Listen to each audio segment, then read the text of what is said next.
Welcome back short break. دوبارہ سے گفتگو کا آغاز وہیں سے کرتے ہیں.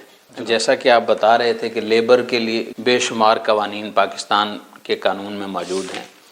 ہمیں بیسیکلی اسلام اسی چیز کا درس دیتا ہے، اور خود آقا کریم صلی اللہ علیہ وسلم کی حدیث مبارکہ کا مفہوم ہے کہ مزدور کو اس کا پسینہ خشک ہونے سے پہلے اس کی دیہڑی یا جو اس کا ویجز بنتا ہے وہ دے دینا چاہیے. تو آیا ہمارے جو لیبر لاز ہیں ان کے اندر کوئی اس طرح کا ہے کہ سیلری آپ نے اس ڈیٹ کو دینی ہے، کب تک دینی ہے؟ بعض اوقات کمپنیز 2 مہینے سیلریز نہیں دیتی لیبر کو، اور بعض اوقات 10 15 تاریخ کو جا کے دیتے ہیں. کچھ لوگ ہیں وہ 15 دن کے بعد دیتے ہیں. تو قانون میں اس کی گائیڈ لائن کوئی ہمیں بتائیں کہ قانون کیا کہتا ہے اس کے بارے میں. جی پہلے میں بات عرض کرتا چلوں کہ ہمارے ہاں پیمنٹ آف ویجز ایکٹ موجود ہے. ٹھیک ہے. کوئی بھی ادارہ اپنے ورکر کو 30 ڈیز جو ورکنگ شیڈیول ہے اس کے بعد 7 دن کے اندر اندر اس کی جو تنخواہ ہے وہ دینے کا پابند ہے. یعنی کہ 7 تاریخ تک ہر صورت پیمنٹ دینی. اس سے پہلے دے دیں تو اور بات ہے، ٹھیک، اس کے بعد نہیں جا سکتے. لیکن جیسا کہ میں پہلے عرض کر چکا کہ کچھ ایسے لکوناز موجود ہیں ہمارے اس سسٹم میں، اور خاص طور پہ لیبر لاز کی ایگزیکیوشن میں، کہ جو لیبر انسپیکٹر صاحبان ہیں اور اس طرح ان کے ساتھ جو دیگر عملہ ہے وہ ان چیزوں سے اوائڈ کرتے نظر آتے ہیں، کیونکہ وہ ملے ہوئے ہیں ان اداروں کے مالکان سے جو استحصال کر رہے ہیں ورکرز کا. تو قانون میں یہ چیز واضح طور پہ بتا دی گئی ہے کہ 7 تاریخ سے پہلے آپ نے اپنے ہر ورکر کو ان کی جو منتھلی جو ان کی سیلری ہے وہ آپ نے لازماً دینی. محترم بدیع الزماں بھٹی صاحب، ایک ہمارے ناظرین کو یہ بھی بتائیے گا کہ کم سے کم سیلری کا انحصار کن چیزوں پر ہے؟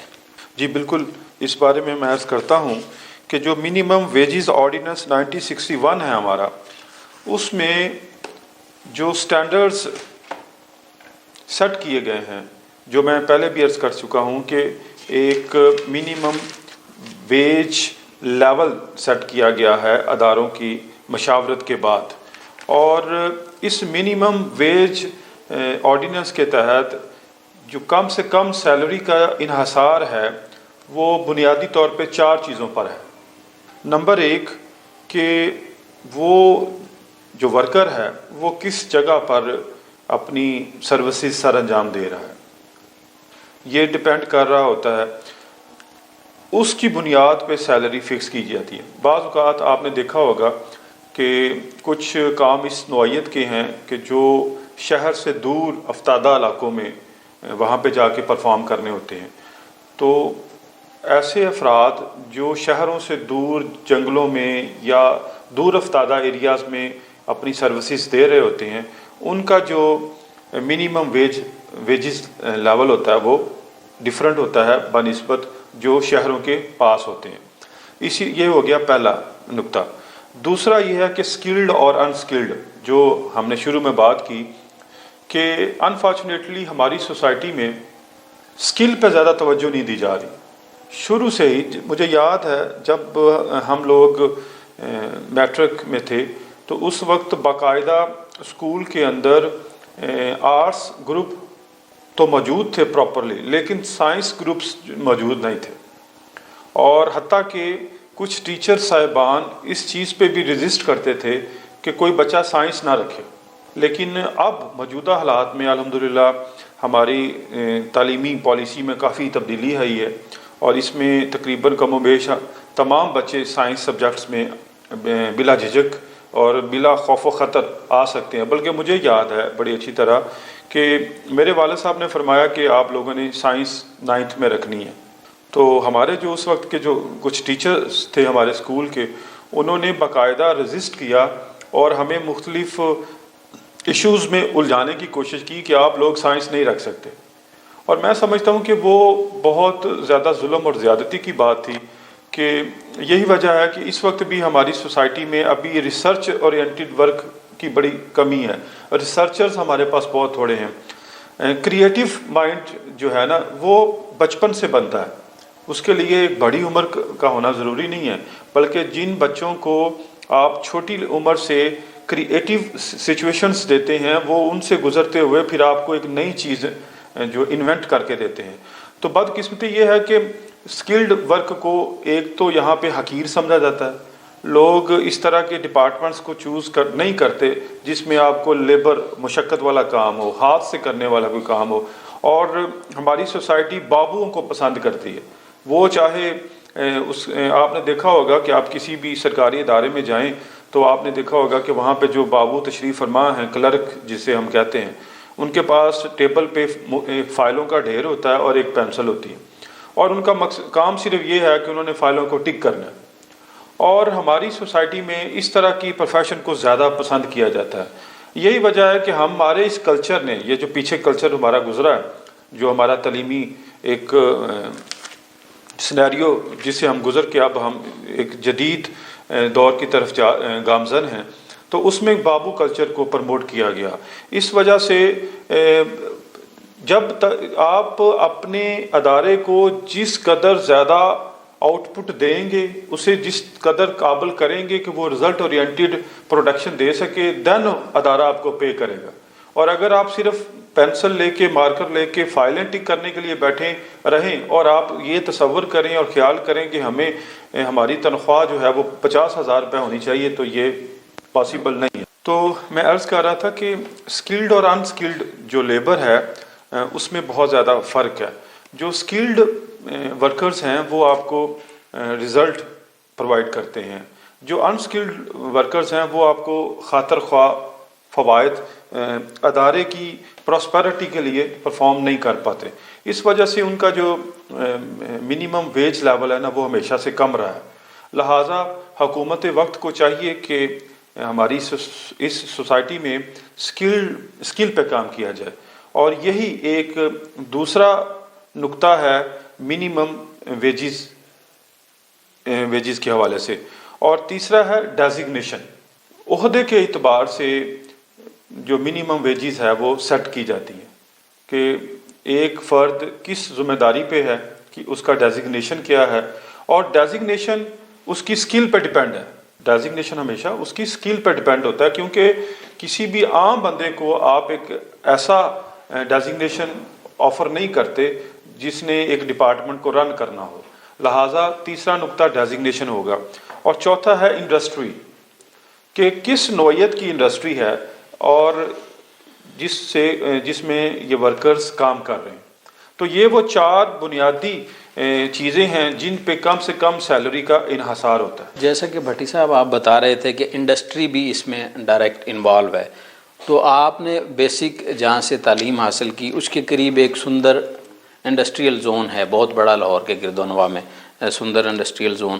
تو ظاہر ہے آپ کا وہاں سے ہونا اور اس کے گرد و نواح کے لوگوں کے، کیونکہ انڈسٹریل زون ہے تو گرد و نواح کے لوگوں کو عمومی طور پر زیادہ جابز مل جاتی ہیں.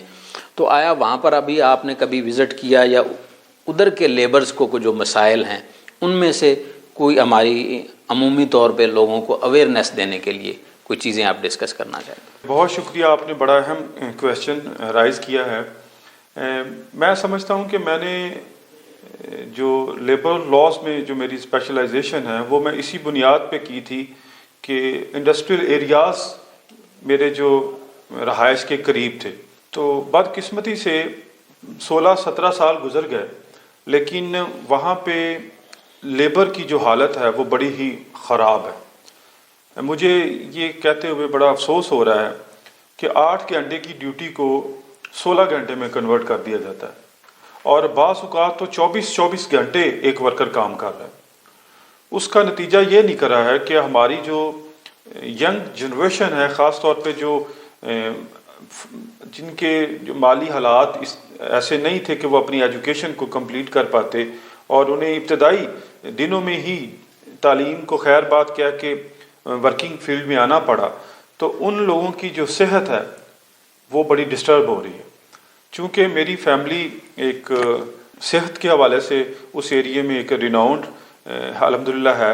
ہمارے ادھر جو جس نوعیت کے جو لوگ وزٹ کر رہے ہیں ہمارے کلینکس پہ، ہمارے مکتبs پہ، تو میں نے دیکھا ہے وہاں پہ بہت سے لوگ جو ہیں وہ مختلف بیماریوں کا شکار ہو چکے ہیں.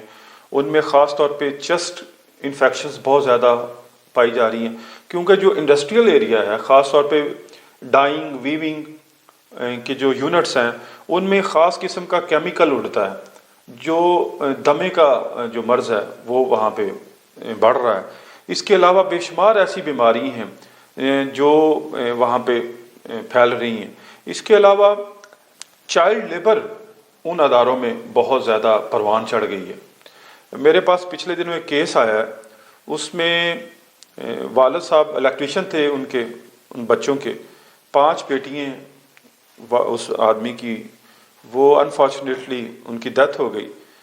تو اتفاق سے بچیاں ساری جو ہیں وہ انڈر ایج ہیں، ان کی عمر وہ بالغ نہیں ہے. اب انہیں اپنا روزگار، انہیں بہت سارے مسائل ہیں، اور پچھلے 3 ماہ سے ان کی والد صاحب کی ڈیتھ ہونے کے بعد وہ بے یار و مددگار ہے. جس ادارے میں وہ بندہ کام کر رہا تھا انہیں مختلف ٹیکنیکل ایشوز میں کو مکمل کرنے کے لیے مختلف چیزیں فارمز دے دی ہیں. یہ جی سکسیشن سرٹیفکیٹ لائیں، یہ جی فلاں چیز لائیں، یہ جی فلاں چیز لائیں، یہ یہاں سے نہیں ہوگا وہاں سے ہوگا. تو آپ اندازہ فرمائیں ایک آدمی جس کی 5 بیٹیاں ہیں، ایک اس کی بیوی ہے، اور وہ بیچارہ اس دنیا سے چلا گیا. اب ان کا جو پرسان حال کوئی نہیں ہے. ہماری سوسائٹی انفارچونیٹلی گو کہ بہت سے ایسے نیک لوگ موجود ہیں جو ان کی مدد کے لیے آگے آئے ہیں، لیکن اب ہوا یہ ہے کہ انہی بچیوں کو اب وہاں پہ ہی مختلف اداروں میں وہ اس بنیاد پہ جاب دے رہے ہیں کہ آپ کسی طریقے سے 18 سال کا اپنا ID کارڈ بنوا لیں اور اس بنیاد پہ ہم آپ کو جاب دیں گے، ادروائز جاب نہیں ملے گی. اب ایک طرف دیکھا جائے تو وہ بچیاں، ان کو اس وقت ضرورت ہے مدد کی، تو ہمارے ایسے ادارے سوشل ویلفیئر کے جو ادارے ہیں انہیں اس جگہ پہ اپنا رول ادا کرنا چاہیے تھا. اس سندر انڈسٹریل زون پہ ایسے یقیناً آفیسرز، ایسے ادارے موجود ہیں جو اس طرح کی سچویشنز کو ہینڈل کرتے ہیں، لیکن بدقسمتی سے ایسا نہیں ہو رہا. اب ان بچیوں کو کم عمر ہوتے ہوئے بھی اپنا ID کارڈ پہلے بنوانا پڑ رہا ہے انڈر ایج کا، اور پھر وہ ادھر جا کے جاب کر رہے ہیں. جی بھٹی صاحب، جیسا آپ کہہ رہے تھے کہ لوگوں کے مسائل حل کرنے چاہیے، نہ کہ انہیں مختلف آراء میں، مختلف لائنوں میں لگا کر الجھانا چاہیے. آپ انڈسٹریل زون کے ایریا میں رہتے ہیں، اس کے قریب رہتے ہیں، آپ وہاں کے تحصیل کے صدر بنے، بار ایسوسی ایشن کے، پھر آپ نے لاہور ہائی کورٹ کو جوائن کر لیا. آپ نے کچھ اسپیشل کام کیا ہو اپنے شہر کے لیے کہ وہاں پر باقاعدہ کورٹس کا آغاز کیا جائے؟ اس سلسلے میں آپ کی کوئی خاص اس سے ریلیونٹ کوئی خاص خدمات آپ کی جو آپ نے کورٹس کے لیے، لا اینڈ آرڈر کے لیے کی ہوں اپنے علاقے کے لیے، تو اس کا ذکر کیجیے گا ضرور. جی میاں اقبال صاحب، بہت شکریہ. آپ نے یہ بڑا اہم کویشچن پوچھا ہے. بات اس طرح ہے کہ ہماری سوسائٹی میں جہاں پہ ظلم و زیادتی، جبر، استبداد ہر طرف پھیلا ہوا ہے، وہاں پہ کسی کو اس کے گھر کی دہلیز پر انصاف میسر آ جائے تو میں سمجھتا ہوں کہ اس سے بڑا نیکی کا کام نہیں ہے. تو اس وقت لاہور میں کینٹ تحصیل، ماڈل ٹاؤن تحصیل اور جو بیسک لاہور شہر کی جو تحصیل ہے وہ کام کر رہی ہے. پچھلی حکومت نے رائے ونڈ کو، جس میں سندر انڈسٹریل اسٹیٹ بھی آتا ہے، اس کو تحصیل کا درجہ دیا تھا، لیکن بدقسمتی سے اس تحصیل کو صرف ریونیو کی حد تک محدود کر دیا گیا. اب جو ہمارے رائے ونڈ تحصیل جو ہے اس میں ہمارا ایک رائے ونڈ لائرز فورم موجود ہے، الحمدللہ میں اس کا پریزیڈنٹ بھی رہا ہوں. تو ہمارے ایک وفد نے آج ڈسٹرکٹ اینڈ سیشن جج جو لاہور ہیں ان سے آج ملاقات کی ہے.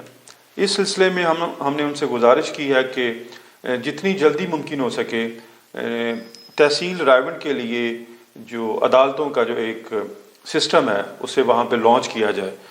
تو الحمدللہ انہوں نے ہمارے وفد کی یہ بات کو ایکسیپٹ کر لیا اور ان قریب جو کورٹس ہیں وہ وہاں پہ شفٹ ہو رہی ہیں، خاص طور پہ رائے بند کے حوالے سے۔ یہاں میں نے ایک چیز مزید عرض کرنا چاہتا ہوں کہ ڈسٹرکٹ جو میجسٹریٹس تھے وہ تو وہاں پہ انہوں نے تعینات کرنے کا ہم سے وعدہ فرمایا تھا، لیکن ہم نے ان سے یہ ریکویسٹ کی ہے کہ ایڈیشنل سیشن جج کی بھی جو تعیناتی ہے وہ بھی وقت کی اہم ضرورت ہے، کیونکہ رائے بند سے جو کورٹس ہیں ان کا جو ڈسٹنس ہے وہ کم و بیش 47 کلومیٹر ہے، اور ایک غریب آدمی وہ جب 47-50 کلومیٹر کا سفر طے کر کے کچہری آتا ہے تو وہ سارا دن اس کا ضائع ہو جاتا ہے۔ تو اس سلسلے میں انہوں نے ہماری یہ بات بھی انہوں نے الحمدللہ ایکسیپٹ کر لی، اور اب وہاں پہ ایک جوڈیشل کمپلیکس بننے جا رہا ہے جس میں میجسٹریٹس، سول ججز اور ایڈیشنل سیشن جج بھی انشاءاللہ وہاں پہ بیٹھا کریں گے الحمدللہ۔ آج کے اس مختصر مگر جامع پروگرام میں ہم نے لیبر لا کے متعلق گفتگو کی۔ یہ وہ بنیادی قوانین ہیں جن کے نفاذ کے لیے ادارے تو موجود ہیں مگر نتائج نہ ہونے کے برابر ہیں۔ آج کا مزدور اپنے حقوق کے لیے عدالتوں میں جانے سے گریزاں نظر آتا ہے، کیونکہ نوکری چھن جانے کے بعد اسے دوسری جگہ نوکری اسی صورت میں ملے گی اگر وہ سابق نوکری کی جگہ اپنے واجبات کے حصول کے لیے ان اداروں کے چکر تو کاٹ چکا ہو مگر کسی کورٹ یا کمیشن میں کے سامنے پیش نہ ہوا ہو، یقینی طور پر کسی کارروائی کا حصہ نہ بنا ہو۔ انہی الفاظ کے ساتھ اپنے میزبان اقبال ساجد کو اجازت دیجیے۔ اللہ حافظ۔